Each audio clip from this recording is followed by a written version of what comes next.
सोनीपत से है, जहां विद्यालय शिक्षा बोर्ड की परीक्षा की उत्तर पुस्तिकाओं का मूल्यांकन जारी है।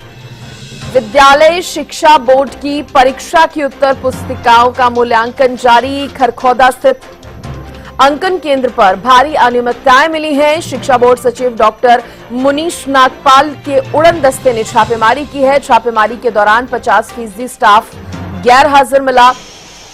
अंकन केंद्र पर 34 परीक्षक गैर हाजिर मिले। छापेमार कार्रवाई के दौरान परीक्षक अमले में हड़कंप मच गया है। छापेमार कार्रवाई के दौरान परीक्षक अमले में भी हड़कंप मच गया है, क्योंकि 34 परीक्षक जो हैं वो गैर हाजिर मिले हैं। 50% स्टाफ गैर हाजिर मिला है। छापेमारी के दौरान ये तस्वीरें जो सामने आई है, उसके बाद अब परीक्षक अमले में भी हड़कंप मच गया है। ये बड़ी खबर आपको बता रहे हैं।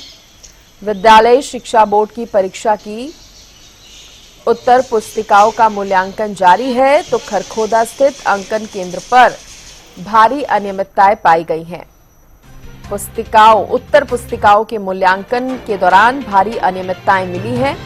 शिक्षा बोर्ड सचिव डॉक्टर मुनीश नागपाल के उड़न दस्ते ने इसमें छापेमारी की और छापेमारी के दौरान 50% स्टाफ ही गैर हाजिर मिला।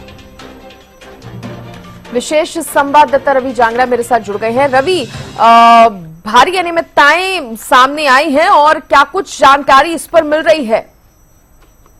जी बिल्कुल, हरियाणा विद्यालय शिक्षा बोर्ड की 10वीं 12वीं की उत्तर पुस्तिकाओं के अंकन का कार्य चल रहा है और अधिकांशतः अगर बात की जाए 5,16,787 ऐसे अभ्यर्थी थे जिन्होंने 10वीं 12वीं की परीक्षाएं दी थी। और उस लिहाज से अगर बात करें, प्रत्येक विषय की उत्तर पुस्तिकाएं उनकी जो है अलग अलग अंकन केंद्रों पर वो जो है भेजी गई थी।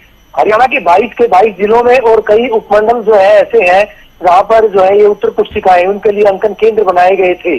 खरखौदा भी एक ऐसा अंकन केंद्र है। पीएमसी राजकीय वरिष्ठ माध्यमिक विद्यालय, वहां पर भी अंकन केंद्र बनाया गया था। विद्यालय शिक्षा बोर्ड के सचिव डॉक्टर मुनीश नागपाल के उड़न दस्ते के द्वारा इस उड़न दस्ते पर बात की जाए, इस अंकन केंद्र पर आज दस्तक दी गई। करीबन 3 बजे जब उड़न दस्ता पहुंचा तो वहां पर जो है वो लोग बहुत चुके रह गए देख करके, क्योंकि अधिकांशतः स्टाफ जो है वहां पर गायब था, यानी परीक्षक अमला वहां से गायब दिखाई दिया था।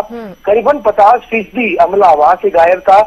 हालांकि बोर्ड के कायदे की बात करें, नियम कानूनों की बात करें, तो अल सुबह 9 बजे से लेकर 4 बजे तक मार्किंग जो है यानी मूल्यांकन का कार्य किया जाना है। और ऐसे में और इसी लिहाज से जो है प्रतिदिन प्रत्येक जो परीक्षक है उसको 30 उत्तर पुस्तिकाएं वो अंकित करनी होती है, उनका मूल्यांकन करना होता है। लेकिन इस जो अंकन केंद्र था वहां पर जब टीम पहुंची तो कई ऐसे विषयों के परीक्षक जो बिल्कुल पूरी तरह से गायब मिले। 50% स्टाफ ही गैर हाजिर मिला है, इसके पीछे की वजह? देखिए, वो लोग पहले ही जा चुके थे, उससे पहले अब वजह तो वही जानते हैं। लेकिन इस बीच अगर बात करें, रिपोर्ट जो है उनकी मुख्यालय को भेजी जा चुकी है। अनुशासनात्मक और विभागीय कार्रवाई किस तरह से अमल में लाई जाती है ये भी देखने वाली बात होगी। लेकिन अपने आप में बड़े सवाल खड़े करता है यहाँ पर कि जो अंकन केंद्र बनाए गए हैं वहां पर अगर माकूल तादाद में जो परीक्षक अमले को रिक्रूट किया गया, लगाया गया है और वो अगर अपने कार्यों में अनियमितता बरतता है तो निश्चित तौर पर ये बड़ी बात है। और यूं भी अगर बात करें, विद्यालय शिक्षा बोर्ड के द्वारा पारिश्रमिक का भुगतान किया जाता है उत्तर पुस्तिकाओं के अंकन के बदले। इसके अलावा अगर बात करें 78, मैं यहाँ पर बताना चाहूंगा कि 78 अंकन केंद्र 10वीं की उत्तर पुस्तिकाओं के अंकन के लिए, 48 अंकन केंद्र 12वीं की उत्तर पुस्तिकाओं के अंकन के लिए बनाए गए हैं। हालांकि इससे पहले की स्थिति की बात करूं, भिवानी में भी इस टीम के द्वारा दौरा किया गया था। भिवानी के कुछ जो अंकन केंद्र थे वहां पर दौरा किया गया था। एक अंकन केंद्र पर वहां भी कमोबेश इसी तरह की स्थिति देखने को मिली थी। वहीं उसके बाद टीम जो है सोनीपत पहुंची थी। सोनीपत के कुछ जो अंकन केंद्र थे वहां का दौरा किया गया। उसके बाद टीम करीबन 3 बजे पीएम श्री राजकीय वरिष्ठ माध्यमिक विद्यालय खरखौदा पहुंची। खरखौदा में जहां पर चाहे विज्ञान विषय की बात करें, विज्ञान का एक भी परीक्षक वहां पर नहीं मिला था।